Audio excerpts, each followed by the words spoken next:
Lời đầu tiên xin chào các độc giả đã đến với website rèn luyện kỹ năng.com. Khi tìm đến với website rèn luyện kỹ năng, chắc hẳn bạn đang mong muốn tìm cho mình một công cụ tốt nhất trong quá trình rèn luyện kỹ năng. Kỹ năng ở đây có thể là kỹ năng lãnh đạo, kỹ năng bán hàng, kỹ năng mềm, kỹ năng sống và rất nhiều các kỹ năng khác. Thông thường khi nghĩ đến việc rèn luyện các kỹ năng như chúng tôi đã đề cập ở trên, chúng ta thường hay nghĩ đến việc tìm mua cái đầu sách hoặc tham gia các chương trình hội thảo. Nhưng trong cuộc sống bận rộn của thế kỷ 21, thời gian và tiền bạc là hai thứ luôn bị giới hạn nhiều nhất. Với sự ra đời của website rèn luyện kỹ năng.com, chúng tôi mang đến cho bạn một công cụ tốt hơn trong việc rèn luyện kỹ năng của mình, đó chính là các DVD rèn luyện kỹ năng. Bạn sẽ không còn phải tốn quá nhiều thời gian để đọc sách hay tốn quá nhiều tài chính để tham gia các chương trình hội thảo. Chỉ cần bỏ DVD vào đầu máy, ngay lập tức bạn đã có thể tận hưởng những thước phim quý giá được chia sẻ từ các diễn giả nổi tiếng tại Việt Nam và trên thế giới. Website rèn luyện kỹ năng.com cung cấp đầy đủ cho bạn các DVD rèn luyện kỹ năng trên nhiều lĩnh vực. Tất cả các DVD rèn luyện kỹ năng của các diễn giả nước ngoài có tại website rèn luyện kỹ năng.com đều có phụ đề 100% hỗ trợ tối đa cho quý độc giả khi theo dõi. Rèn luyện kỹ năng.com cam kết chất lượng tất cả các DVD khi cung cấp cho quý khách hàng. Với hân hạnh được phục vụ cho rất nhiều các khách hàng trên cả nước. Chỉ cần click đặt hàng, trong vòng 1 đến 3 ngày, bạn đã có thể cầm sản phẩm trong tay. Rèn luyện kỹ năng hân hạnh được phục vụ quý khách.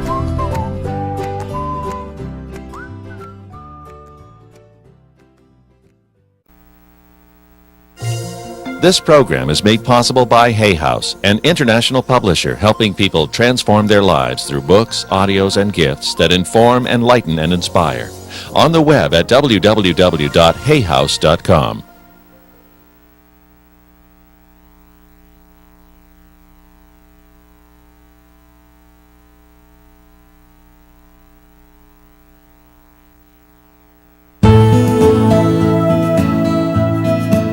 Thoreau put it this way. He said, our truest life is when we are in our dreams awake. Emerson, one of the people that we revere, who lived right here in Concord, said that the ancestor to every action is a thought. The energy that you have for creating what you want is in your thoughts.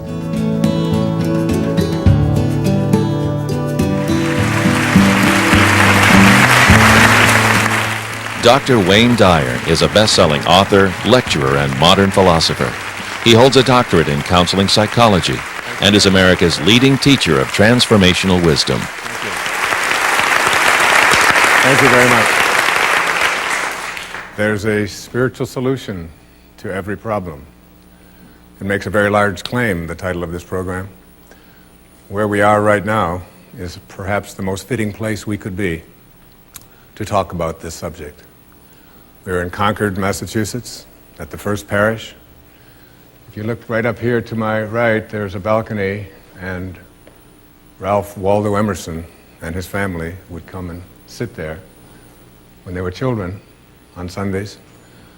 His grandfather, William Emerson, was the minister here when the shot that was heard around the world was fired, that started the American Revolution, followed by the French Revolution and all of the changes that took place in the history of humanity.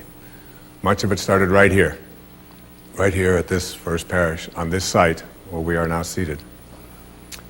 And this program is really about transcendent ideas. The idea that within each and every one of us, there is something much more that most of us haven't even begun to tap, that allows us to create for ourselves a solution to things that we have called problems in our lives. Transcendentalism was born here. And transcendentalism isn't an ism that you join. You don't pay any dues. You have to remember that back in the 1830s and 40s and 50s, there were things going on in this country and in this world that today we find intolerable. Slavery was an accepted practice at that time.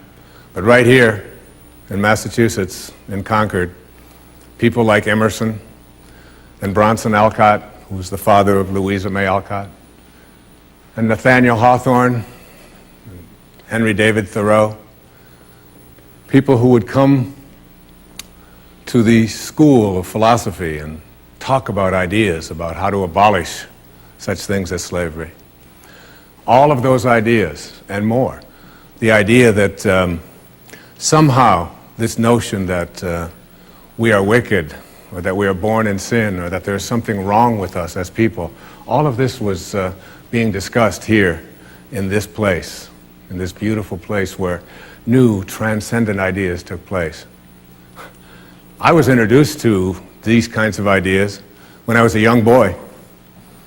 I was a sophomore in Detroit on the east side at Denby High School.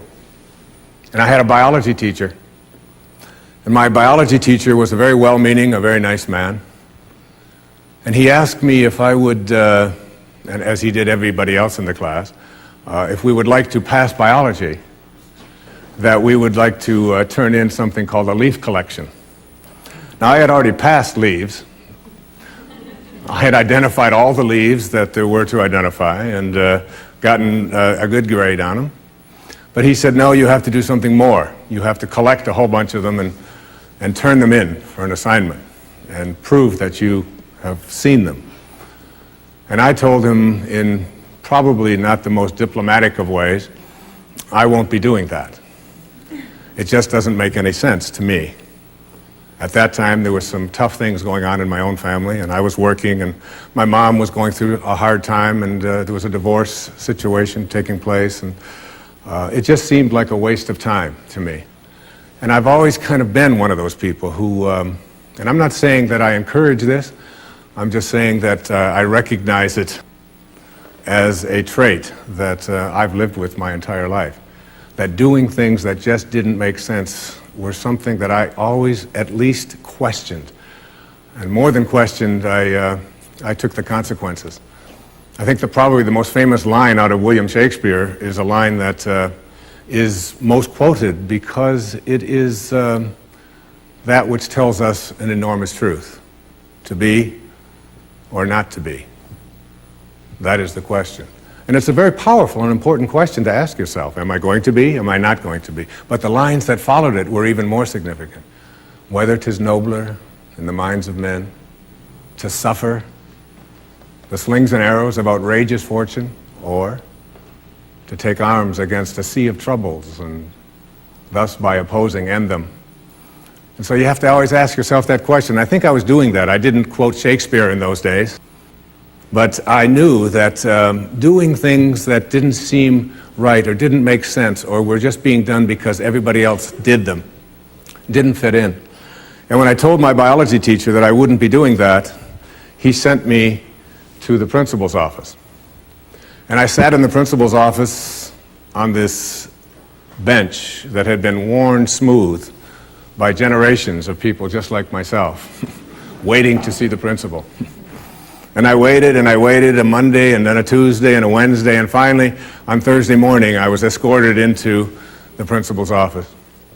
And he informed me that everybody had to do the leaf collection and I was no better than anybody else. And if I didn't do it, I would be taking biology over again in the summer. But in those 3 days that I waited for the principal to make his decision about what my consequences were going to be, they left books for us to read, hoping somehow that perhaps even if we didn't read it just by osmosis, just by sitting next to it, perhaps some of this wisdom would come to us. And one of the books that they left there for us to read was written by a man who came into this church and who lived right here in this town. His name was Henry David Thoreau. And it was called Walden Pond.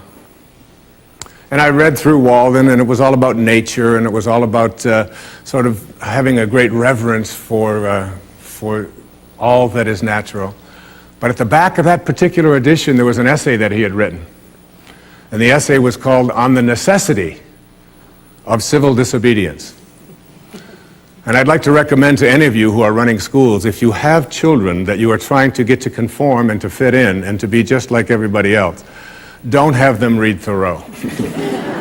And don't tell them to read Emerson's essay on self-reliance, which also happened to be at the back of this particular edition. And in that particular essay, he was talking about the importance of taking a stand against things that you thought were foolish, and about not just fitting in and not just being what everybody else tells you should be. And by the time Thursday got in there and I went into the principal's office, I felt like I was an American philosopher. I felt like I was someone that should be in there being recognized and have books written about, rather than someone being told to write a leaf collection. And I had a girlfriend at that time. Her name was Mary Jo, and Mary Jo was one of those people that we called curve breaker, you know. She didn't just do a leaf collection. She would have it indexed, you know, and she would have it color-coded, and she would send to Australia for eucalyptus leaves. I mean, she offered to even do it for me, and I said, no, it's a matter of principle. I said, it just doesn't make sense to make people do things just for the reason of fitting in and being just like everybody else. And that was my introduction to transcendentalism. And Thoreau became someone that I had great admiration for, and Emerson, who was considered to be America's teacher, I had incredible respect for. Thoreau had a wonderful definition of success in that essay. He said, if you advance confidently in the direction of your own dreams and endeavor to live the life which you have imagined, you will meet with a success unexpected in common hours. And it's always been my very favorite definition of success. Advancing confidently, making the decisions that make sense to you, being independent of the good opinion